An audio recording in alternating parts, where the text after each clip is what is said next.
Are you a victim of the imposter syndrome? Today we're going to discuss overcoming doubt in your business. If you are in network marketing, you are listening to the right podcast. Tune in for case studies about what is currently working in network marketing. I am obsessed with learning all I can about marketing and persuasion. That obsession made network marketing my full-time career. So sit back, relax, let me do all the heavy lifting. You just tune in, learn from my journey, and help me increase the success rate of our industry. I am Sandra Connor, the Lady Marketing Ninja, and this is the MLM Experiment. Don't forget to subscribe to my podcast. Let's get started.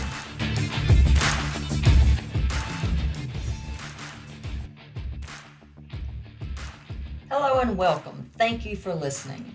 So, the imposter syndrome. How do you get past it? That's an excellent question. And this is another thing, like yesterday's episode, procrastination will end your business, so will self-doubt. You cannot let that get a hold of you. You have to constantly fight against it. And a good way to do that is to stay active. If you stay busy all day long, I got this from Grant Cardone. I just finished his book, Sell or Be Sold. And that was one of the things he said in there, that if you stay busy, then you have less chances of doubt creeping in and you self-sabotaging. So I highly recommend that you fill your day with as much activity as possible. I try to, for myself, I say it's the uncomfortable action. Take uncomfortable action each day. This, recording a podcast, is uncomfortable action for me. This is episode 20, I think, so it's getting a little bit better, getting, into the groove of it. Not nearly as intimidating as it was the first episode, but I still am not 100% comfortable either. I always want to make it better. So if you don't believe in yourself, how do you expect anyone else to believe in you or to join you for that matter? Because let's face it, in network marketing, they're not joining the business, they're joining you. They're joining me. They're joining us.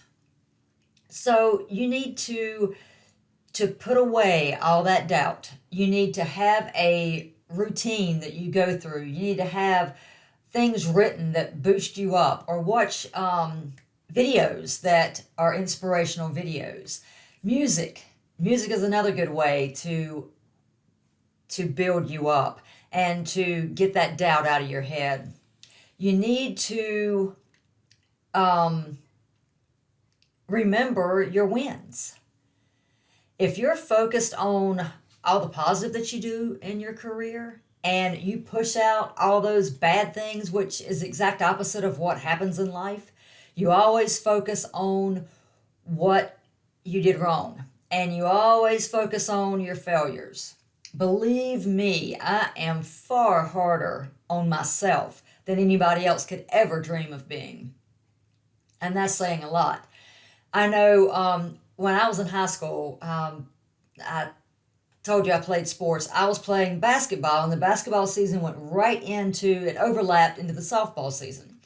So we would always have to, come back from a basketball game or basketball practice and go to softball practice or for tryouts, because it was, like I said, it overlapped. Well, I was playing basketball, and I came down on somebody's foot and twisted my ankle. Had to have a cast on for 3 weeks because I'd ripped all of my ligaments and tendons. It was bad. And so it was close to the end of the season. I actually got the cast off the day softball tryouts started.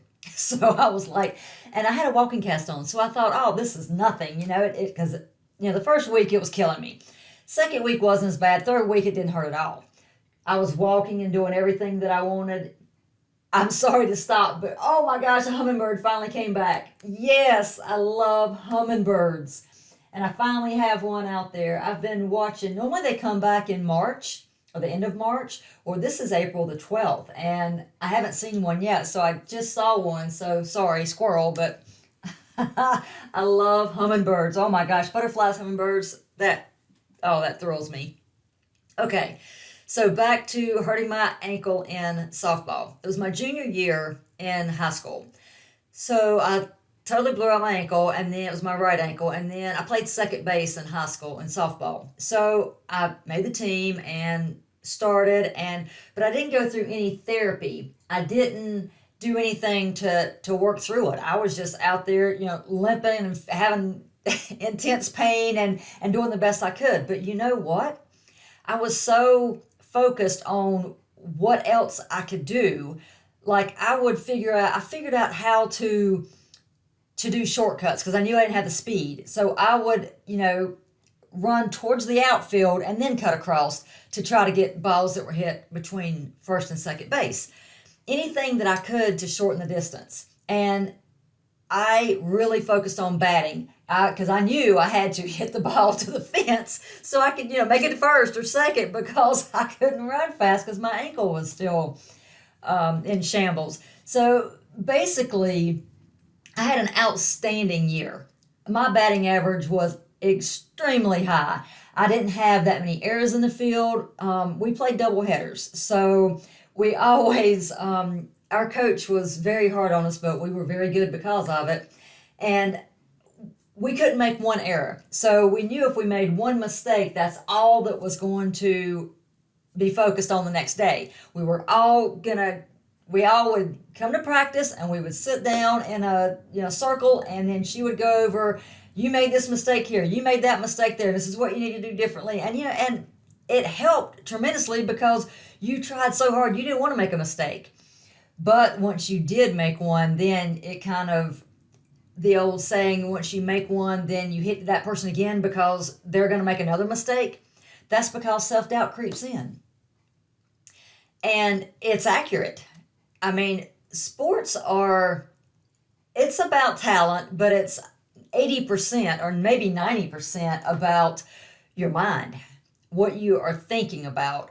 So I had an excellent year. I was like, man, this is great. I had the highest batting average. I got all these awards from other counties, not from my county. I actually did not make all conference that year, which was, I thought I was a shoo-in because, like I said, I had the highest batting average on the team. I didn't make hardly any errors in the field. And I was like, okay, this is going to be great. I'm going to get all conference my junior year. I may get player of the year. This is unbelievable. Well, then when it came back and I didn't even get all conference, much less player of the year, that really hit my self-esteem. And the next year, my senior year, I had no injuries. I came out there and I couldn't do anything right because the self-doubt got in my head. Because I kept telling myself, well, if I didn't make all conference last year, what chance do I have of making it this year? Because I know I'm not going to do as good as I did last year. So the self-doubt kept beating me down. I actually did have a good year, and I actually did get all conference my senior year, but I didn't have as much pride with it because I kind of felt like I was a senior and they just gave it to me because I was a senior. So that molded me though, because I understand now that I did that to myself. I didn't have an excellent year my senior year because I let the doubt get in my head. I should have been out there playing because I love to play the game. That's what I should have been focused on and enjoying every moment instead of, oh my gosh, I've got to, I made a job. I've got to get so many hits and I've got to, turn so many double plays and I've got to get so many home runs, just whatever I could do to try to get all conference. And it was ridiculous. I should have just been focused on the journey, not worrying so much about the end goal. And that's what I want you doing in your business now. I want you to focus on where you are right now. I know we all want to be the top seller in our network marketing company. We all want to be the fastest growing team in our network marketing company. But there's only one person that's going to do that. And it's good to have goals. It's good to strive there. But don't wait to celebrate yourself until you reach that goal. Celebrate every little accomplishment along the way. Because you are. As long as you're better today than you were yesterday, then you need to pat yourself on the back. You need to stop and celebrate yourself. Because let me tell you, if you don't celebrate yourself, who else? Who else is going to celebrate you? Everybody's tied up in their own little world. Everybody's got their own problems, their own dreams, their own goals, and people don't realize what's going on in your life. And you don't realize what's going on in other people's lives, and especially what's going on in their heads. So cut people some slack.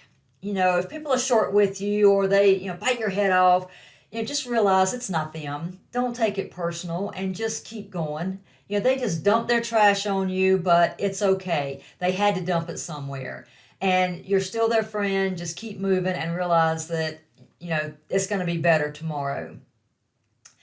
But, everybody, that's what's great about this business, because I've started listening to other podcasts, and I can't, or just in training itself, these gurus, and they tell you time and time again that they still struggle with self-doubt. I mean, this is like the Russell Brunsons, the Dean Graciosis, the Tony Robbins. This isn't the smaller people that are just new to the game. I mean, these are people that have millions of followers and have earned millions of dollars, and they still have self-doubt. That helped me more than anything else. That's when I just put my big girl pants on and I said, that's it. I am going to start moving forward, and each day I'm going to take uncomfortable action. And I had to do that. I started out with Facebook Lives, because when you start your own group, there's nobody in the group. So you can go live every week and practice and get used to being on the camera and get used to, finding your voice is what they say. Get used to recording yourself. I wanted to start this podcast a year ago. I actually did. I did start it a year ago with a different publishing company or housing company, whatever you call it, like Libsyn. I had a different company, but it was free, and I said, no, this is definitely something that I want to do, because everybody kept saying, you've got to have a podcast. It's so much easier to get traffic and to get people into your world if you're publishing content daily. So I said, okay, they have what I want, and you're supposed to model people that have what you want. So I said, okay, I'm going to do a podcast. So I started with the Facebook Lives. I started with my YouTube channel, and I got more comfortable with myself on camera and being recorded. And then I was like, okay. And then I still waited months before I finally said, okay, that's it. Enough is enough. I am starting my podcast. That's it. I'm doing it today. And that's what you have to do. You have to just set yourself a deadline and say, by this date, that's it. I'm going to have my first show recorded. And I'm gonna have it uploaded, and then set yourself a goal and announce it. Go on your social media, go on Facebook, go on Instagram, and tell the world that you are gonna do this. That way, it helps hold yourself accountable. Because if you're on Instagram saying, I'm gonna record a podcast a day. Now I'm doing 5 a week, so I'm saying it's a day, because Saturday and Sunday you're not supposed to work anyway. So everybody takes those off. So I'm recording a podcast every day. I'm uploading 5 a week. And I've made that known. And believe me, there's been plenty of times when I've been extremely busy. I've been extremely rushed. I didn't have time to do it, but I still did it because I said I was going to, and I put it out in the world. And that way it helps me hold myself accountable, because I'm not going to let people down. And I know that about myself. So I said, okay, that's it. I am starting this. I'm going to announce it. And I started putting out there, like I was recording webinars. And on my webinar, I was saying, I have a podcast. I didn't. I had named it. That's it. That's all I had was a name. And I had bought the domain with my MLM experiment. That's all I had, mlmexperiment.com. I have that domain. So I'm going to build a page for this, and I'm going to get more into it, because I absolutely love podcasting. It's another way I can help people without much effort. I mean, it's taken me anywhere from 10 to 20 minutes to record these podcasts. This one's going a little bit longer. I'm at 14 minutes now. So I like to keep them around 10 minutes because, like I said, it's easy listening when you have 10 minutes.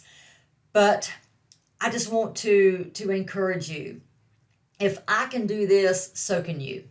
Just start out with baby steps. Break it down and do what you say you're going to do every day.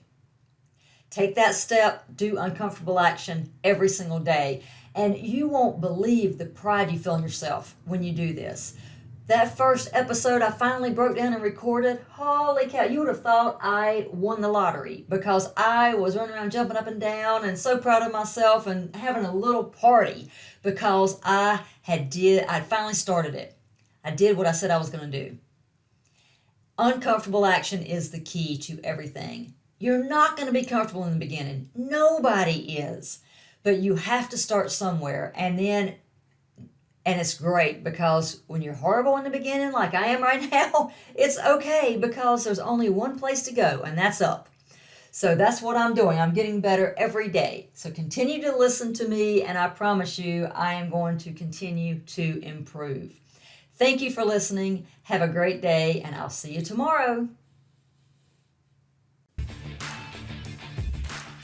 Thank you for listening to today's episode. I hope you enjoyed it and learned something new. If you want to learn more about how I run my business 95% online and automated, request my free MLM Masters Pack training. I will see you tomorrow to discuss the next experiment.